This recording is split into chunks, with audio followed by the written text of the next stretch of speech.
नमस्ते सबैजनालाई म प्रतिमा र आज चाहिँ मसँग नथिङ फोन 2A छ र यो फोन चाहिँ नेपालमा चाँडै नै लन्च हुने हल्ला आइरहेछ र अर्को पनि हल्ला के छ भने एकदमै राम्रो मिठो प्राइसमा लन्च हुन्छ भनेर हल्ला छ हैन तर फेरि अब हल्लामा यो फोन किन्ने सल्लाह चाहिँ नगर्नु होला साथीहरुसँग किनभने अहिलेसम्म अफिसियल इन्फर्मेसन चाहिँ आइसकेको छैन सो त्यसको लागि चाहिँ वेट गरौँ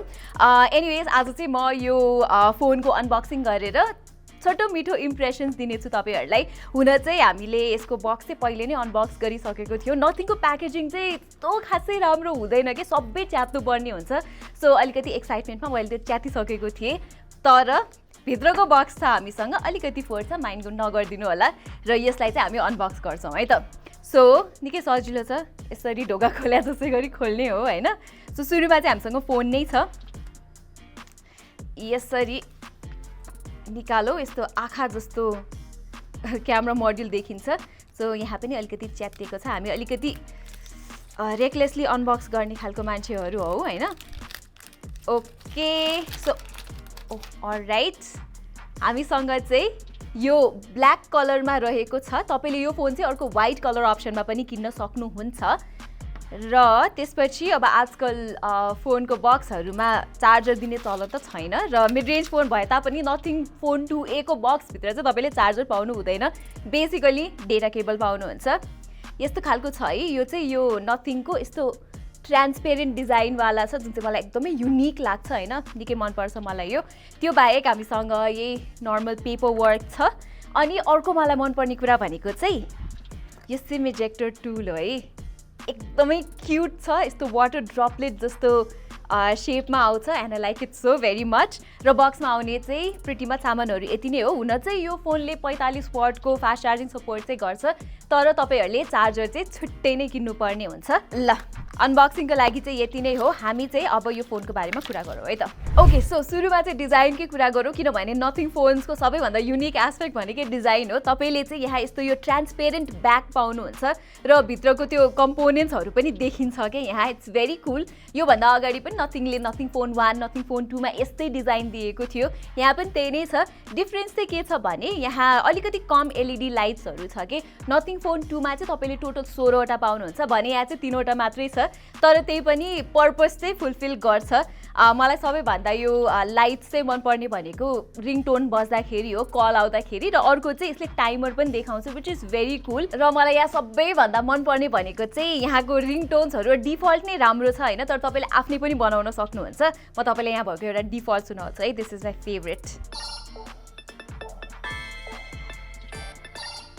एकदमै फङ्की रिङटोन्सहरू चाहिँ इट्स सो नाइस यो चाहिँ अर्को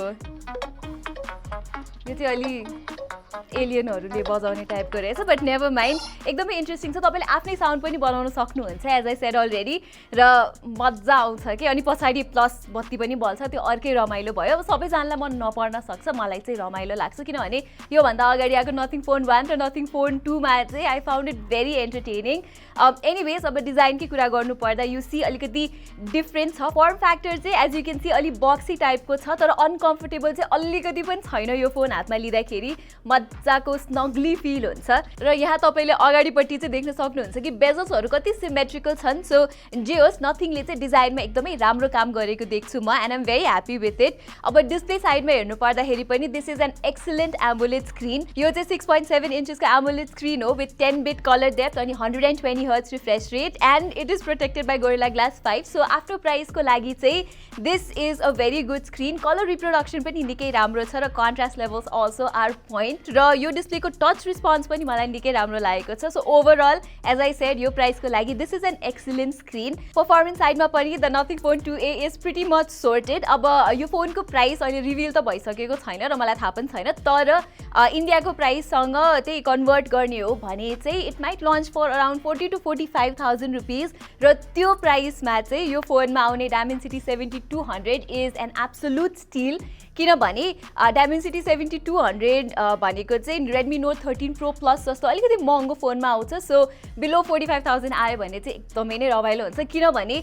Dimensity 7200 को gaming performance is very good normal युसेजको लागि त मजाले फरर नै चलिहाल्छ प्लस नथिङको सफ्टवेयर पनि राम्रो छ कि यहाँ चाहिँ तपाईँले नथिङ OS 2.5 पाउनुहुन्छ अनि तपाईँहरू अब रेगुलर एन्ड्रोइडको स्क्रिनहरू चलाउँदाखेरि बोर भइसक्नु भयो भने चाहिँ यहाँ तपाईँले एकदमै रिफ्रेसिङ र डिफ्रेन्ट टाइपको एक्सपिरियन्स पाउन सक्नुहुन्छ टन्नै कस्टमाइजेसन अप्सन छ र हेर्दाखेरि पनि निकै रिफ्रेसिङ छ के सो मलाई चाहिँ एकदमै मनपर्छ त्यसको साथसाथै यो फोनमा चाहिँ तपाईँले स्टेरियो स्पिकर्स पनि पाउनुहुन्छ र तपाईँहरूलाई त थाहा नै होला नाम चाहिँ लिदिनँ म तर कुनै कुनै फोनमा चाहिँ आज पनि यो प्राइस रेन्जमा सिंगल स्पिकर मात्र आउँछ जुन चाहिँ अलिक डिसअपोइन्टिङ नै हुन्छ यहाँ चाहिँ स्टेरियो स्पिकर्स छ कस्तो छ परफर्मेन्स भनेर चाहिँ म तपाईँलाई एउटा गीत बजाएरै सुनाउँछु है त एकदमै फेमस गीत हो है बी रेडी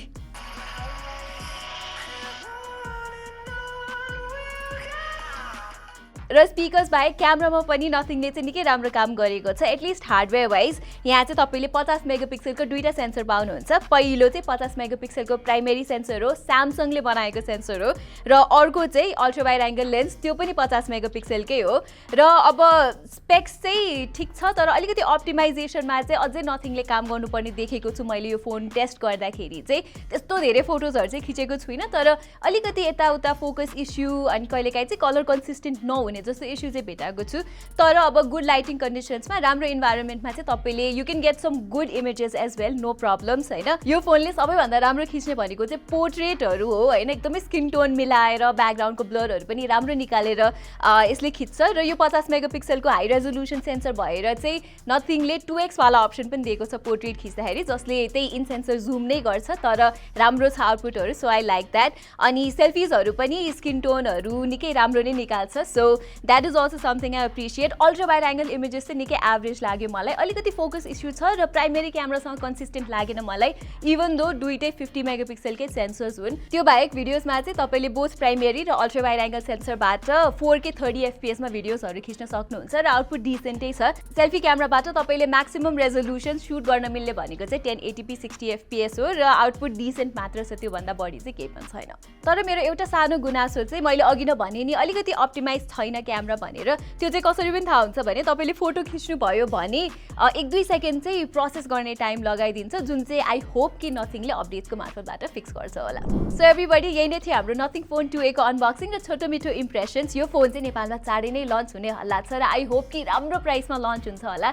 मेरो गेस्ट चाहिँ 40 to 45 को बिचमा लन्च भयो भने it is going to marketed चिर्नेवाला छ भन्दा पनि हुन्छ किनभने यो प्राइस रेन्जमा